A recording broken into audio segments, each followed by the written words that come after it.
تو ایک تہذیب اپنے آپ کو نسلی اعلیٰ ثابت کرنے کے لیے وہ کیا کرتی ہے، اپنی تاریخ کو، یا تو اگر واقعتاً ان کی تاریخ میں ایسے واقعات ہوں جو عظمت، شان اور علویت اور اعلیٰ مرتبے کی دلیل ہوں، تو وہ قومیں اپنی تاریخ کو ریوائز کرتی ہیں، دہراتی ہیں، بار بار بیان کرتی ہیں، تاکہ ان کا اعلیٰ اور عرفہ ہونا اقوام عالم پر ثابت ہو۔ اور جس قوم کی اپنی تاریخ ایسی نہ ہو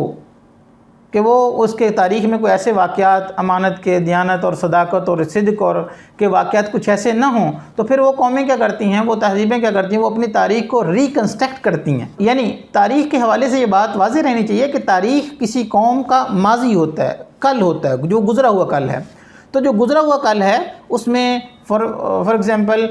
کرسچن ہے تو وہ اپنی گزرا ہوا کل، کرسچینٹی کی تاریخ ہے، مسلمانوں کی تاریخ ہے، ہندوؤں کی تاریخ ہے، یا کسی ایک خاص قوم کی یا کسی ایک خاص علاقے سے وابستہ لوگوں کی ایک تاریخ ہے۔ تاریخ ایک گزشتہ کل کا نام ہے، اس میں کچھ میرے دوست بھی ہوں گے، کچھ دشمن بھی ہوں گے، کچھ ہم نوا بھی ہوں گے اور کچھ مخالف بھی ہوں گے۔ جب ہم اس پورے سینیریو میں رکھ کر چیزوں کو پرکھتے ہیں تو پھر ہمیں ایک مکمل عکس نظر آتا ہے۔ مثال کے طور پر 1965 میں ایک پاکستان اور بھارت کے درمیان جنگ ہوئی۔ واقعہ ایک تھا، جنگ ایک تھی، لیکن دونوں قوموں کے ہیروز الگ الگ ہیں۔ انڈیا نے جن کو تمغہ امتیاز یا ان کا جو تمغہ تھا وہ دیا، وہ لوگ افراد الگ تھے، وہ تمغہ الگ تھا۔ مسلمانوں کے جو افراد شہید ہوئے ان کے افراد الگ تھے۔ ایک ہی واقعہ ہے لیکن ہیروز دونوں کے الگ الگ ہیں۔ یعنی کسی قوم کا پرسپیکٹیو اور کسی قوم کا چیزوں کا تناظر، جس پرسپیکٹیو میں وہ چیزوں کو دیکھتے ہیں، اس کے بدل جانے سے ہی اس واقعے کے ہیروز تبدیل ہو جاتے ہیں۔ اسی طرح جب گزشتہ تاریخ میں کوئی بھی واقعہ پیش آتا ہے، اس کے ساتھ خاص پرسپیکٹیو میں دکھوانا، تاکہ اس پرسپیکٹیو کے اندر، اس تناظر کے اندر وہ قوم جو خود اعلیٰ ہے، وہ اب اس ایسا پرسپیکٹیو گھڑنا، ایسا تناظر پیش کرنا کہ اس تناظر میں وہ قوم ہی اپنے آپ کو اعلیٰ، عرفہ اور مقدس ثابت کر سکے۔ لہٰذا اس عمل کو آپ یوں بھی کہہ سکتے ہیں دا ریکنسٹرکشن آف ہسٹری۔ تو ویسٹرن سویلائزیشن میں بھی ایسا کیا گیا ہے۔ مسلم سویلائزیشن کی تاریخ وہ تو ہم کسی اور لیکچر میں انشاءاللہ بیان کریں گے۔ آج کے لیکچر میں ہم یہ واضح کریں گے کہ ویسٹرن سویلائزیشن کی تاریخ کیا ہے، ہسٹری کیا ہے۔ ان شارٹ اگر دیکھیں تو 17 سینچری کے بعد سے لے کر آج تک ان 300 سال کے اندر جتنے بھی ادارے ڈیولپ ہوئے، جتنا بھی نظام زندگی ویسٹ نے پیش کیا اور جو خاص افکار و نظریات پیش کیے، ان کی عمر 300 سال سے زیادہ نہیں ہے۔ انقلاب فرانس کے بعد جو نظریات پیش کیے گئے اور پھر انہی نظریات پر قائم نظام پیش کیا گیا، وہ نظام معاشرت بھی ہو سکتا ہے، نظام معیشت بھی ہے، نظام سیاست بھی ہے، حتیٰ کہ تعلیم اور اقتدار کا سسٹم اور نظام سارا ان عقائد کے ہم آہنگ کر کے پیش کیا گیا۔ یعنی ویسٹ نے پہلے نظریات پیش کیے اور پھر انہی نظریات پر پورا نظام زندگی پیش کیا۔ اور اس دفعہ اگر ہم مختصراً دیکھیں تو اس دفعہ چال یہ ہے گمراہی کی کہ پہلے نظریات نہیں بدلے جائیں گے، پہلے سسٹم میں ڈھالا جائے گا، جس سے نظریات خود بخود تبدیل ہو جائیں گے، بدل جائیں گے۔ اور اس سے پہلے 1700 سال تک کیا تھا، نظریات پہلے بدلے جاتے تھے اور پھر انہی نظریات کی بنیاد پر نظام اور سسٹم تبدیل کر دیا جاتا تھا۔ لیکن اب کی بار ان پچھلے 300 سال میں یہ ہے کہ سسٹم اور نظام میں قوموں کو ڈھالا جائے گا۔ اس سسٹم اور نظام میں ڈھالنے کے بعد، کیونکہ جس طرح کا سسٹم اور نظام ہوگا، انسانوں کا تناظر ویسا ہی قائم ہو جائے گا، اور جیسا تناظر ہوتا ہے وہ ویسے ہی انسان کے نظریات اور عقائد بنتے ہیں، اور جیسے نظریات اور عقائد ہوں گے پھر انسان اسی سسٹم میں اپنے آپ کو کمپیٹیبل، اپنے آپ کو راست متناسب کر لے گا، اس سسٹم اور نظام میں انسان زندگی بسر کرے گا۔ اس کے علاوہ کوئی اور سسٹم اور نظام انسان کو فرسودہ بات اور فرسودہ خیال نظر آتا ہے۔ بہرحال یہ بات سمجھ لیں کہ ویسٹرن سویلائزیشن کی تاریخ مختصراً دیکھا جائے تو یہ انقلاب فرانس کے بعد 17 سینچری کے بعد سے لے کر اب تک 18ویں، 19ویں، 20ویں اور ابھی جو 21ویں کے کچھ سال گزرے ہیں، تو یہ 350 یا 300 سال ہیں جس سے جو مغربی افکار آزادی، مساوات، ترقی، اور ان پر پھر آزادی کا مطلب ایسا آزاد کہ مجھ سے جس طرح کا خدا آزاد ہے، ایسی مساوات کہ سارے کے سارے انسان وہ باہم برابر ہیں فرائض میں بھی اور حقوق اور ذمہ داریوں کے اندر بھی، خواہ وہ نبی ہو، خواہ وہ رسول ہو، خواہ وہ کوئی بھی ہو۔ تو جبکہ اسلام اس کے مقابلے میں ایک اور عدل، آزادی کے بجائے بندگی کا درس دیتا ہے، عبدیت الہی کا درس دیتا ہے، اور مساوات کے بجائے عدل اور انصاف کا درس، ان اللہ یأمرکم بالعدل، اور دوسری طرف جسٹس ہے۔ ان کے بارے میں ڈیٹیل ہم وضاحت کر چکے ہیں، آزادی پر بھی اور مساوات پر بھی، ان کی اقسام کیا ہیں اور ان کی پوری ڈیٹیل کیا ہے۔ بہرحال ان نظریات اور افکار کو لے کر پورا ویسٹ نے ایک پورا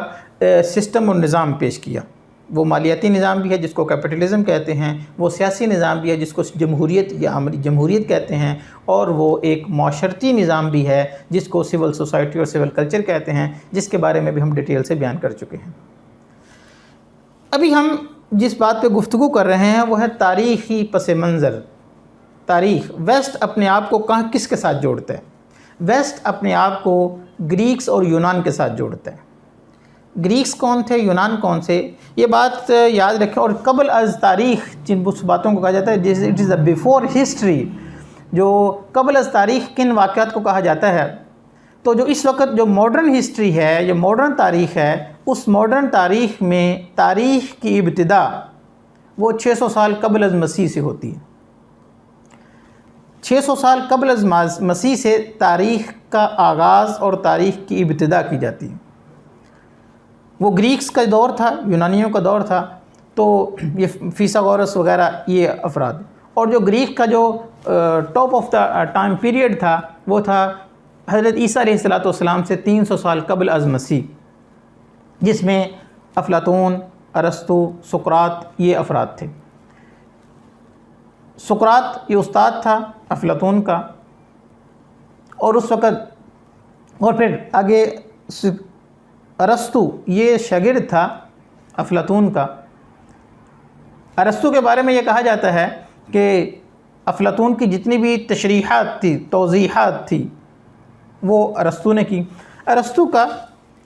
ارسطو یہ خود ایک اتالیق تھا، استاد تھا سکندر اعظم کا۔ تو سکندر اعظم نے دنیا کے جس خطے کو فتح کیا، وہاں تک سکندر اعظم کے نظریات، سکندر اعظم نے اپنے استاد کے نظریات، ارسطو کے نظریات بھی پھیلائے۔ وہ افکار اور نظریات جو الہامی نہیں تھے، وہ دنیا کے کونے کونے میں وہ پڑھائے گئے، یعنی کہ وہ اس وقت انہوں نے ہزاروں نہیں کھربوں روپے اپنے استاد کے نظریات کے بارے میں انہوں نے اس کو پھیلانے کے لیے لگائے۔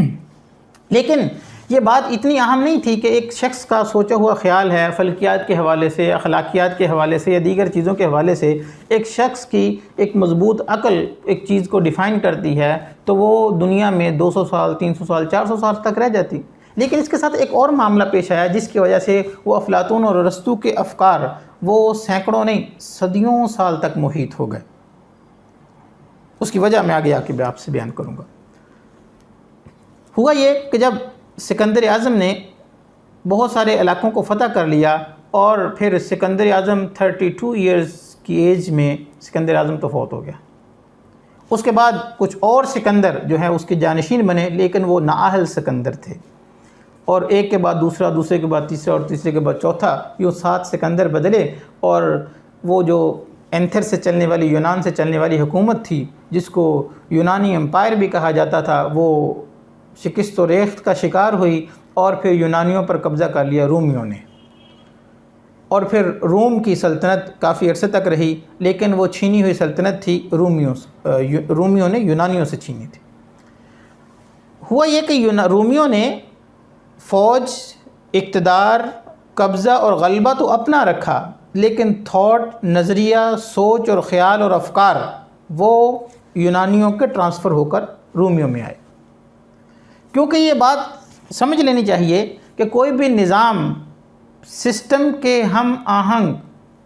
وہ جو کوئی بھی جو سسٹم ہوتا ہے وہ افکار اور نظریات کے ہم آہنگ ہوگا تو وہ چلے گا۔ نظام وہ کفر کا ہے یا اسلام کا ہے؟ اگر افرادی سوچ، اور افراد کے خیالات اور نظریات اس سسٹم کے ہم آہنگ نہیں ہیں تو وہ لوگ اس کے خلاف بغاوت کر دیا کرتے ہیں، اس سسٹم کے ہم آہنگ ہو کے نہیں چلا کرتے۔ جملہ معترضہ کے طور پر یہ سمجھ لیں، اس لیے انبیاء علیہ الصلوۃ والسلام آ کر کیا کرتے تھے؟ افکار اور نظریات کو تبدیل کر دیتے، جس سے رفتہ رفتہ لوگوں کا نظام اور سسٹم بھی انہی افکار اور نظریات کے ہم آہنگ ہو جایا کرتا تھا۔ ایسا نہیں ہو سکتا کہ ایک قوم کے افکار اور نظریات ایک طرح کے ہوں اور اس پر آپ جو نظام مسلط کر رہے ہیں وہ بالکل اور طرح کا ہو، وہ زیادہ کمفرٹیبل فیل نہیں کریں گے، وہ کچھ عرصے میں بغاوت کر دیں گے۔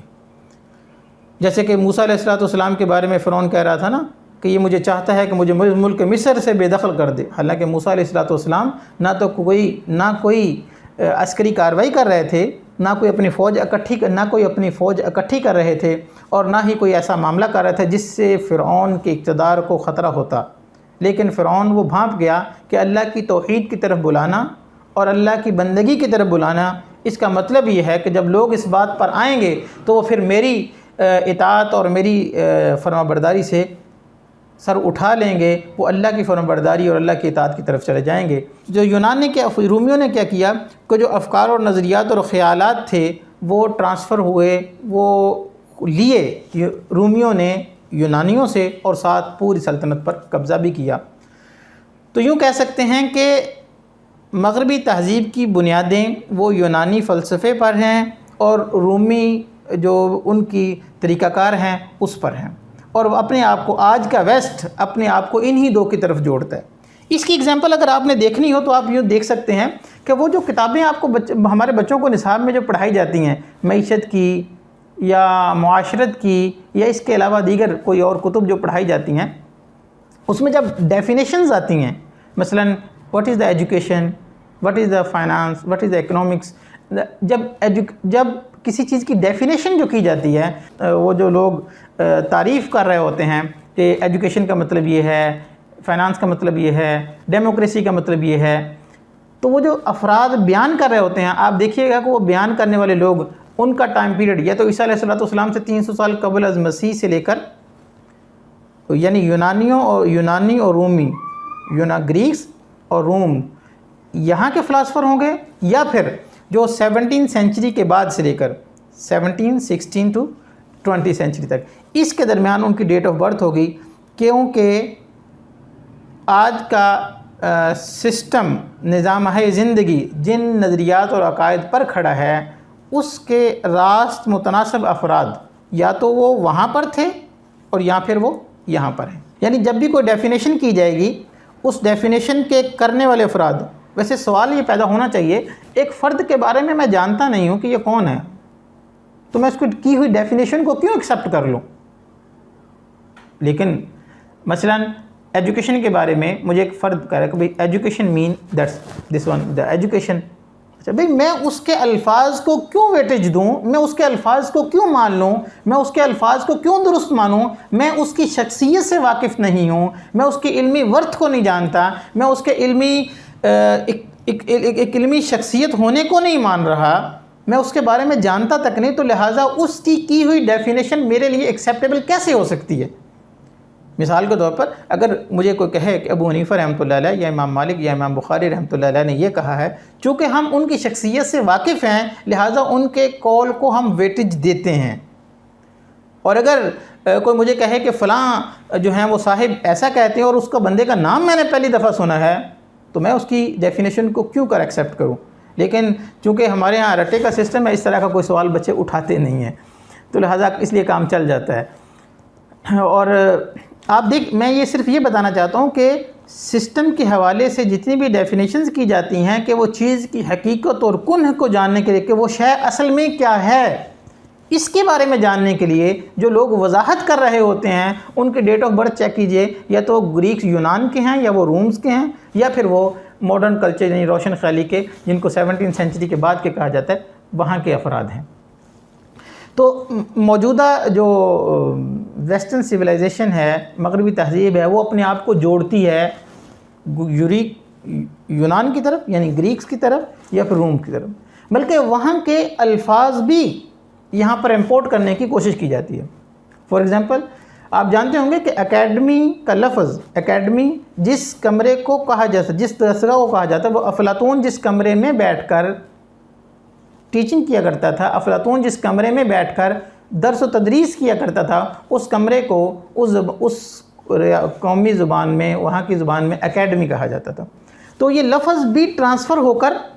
ادھر لے کے آیا گیا ہے۔ اسی طرح آپ نے دیکھا ہوگا کہ کھیلیں، اولمپکس گیمز کھیلیں ہیں، تو وہ اولمپکس گیم دراصل یہ رومنز کی کھیلیں تھیں، اور اسی طرح ان کے مختلف جو بڑے بڑے دیوتا تھے ان کے حوالے سے وہ بہت ساری چیزیں تھیں جو ان کے معاشرے کے اندر تھیں۔ مثلا اولمپکس گیمز کو لے لیں، اولمپکس جو گیم تھیں وہ ان کے موجدین، ان کو شروع کرنے والے وہ رومنز تھے، تو وہ اولمپکس اس زمانے میں آ کر شروع کی گئیں تاکہ وہ جو بنیادیں روم اور یونان نے کی تھیں قائم، ان بنیادوں پر مٹی جو پڑ گئی اس کو دوبارہ سے جھاڑ کر دوبارہ سے معاشرے کو وہاں پر ریکنسٹرکٹ کرنا، دوبارہ سے کھڑا کرنا، یہ ویسٹرن سویلائزیشن اپنے آپ کو ادھر سے جوڑتا ہے۔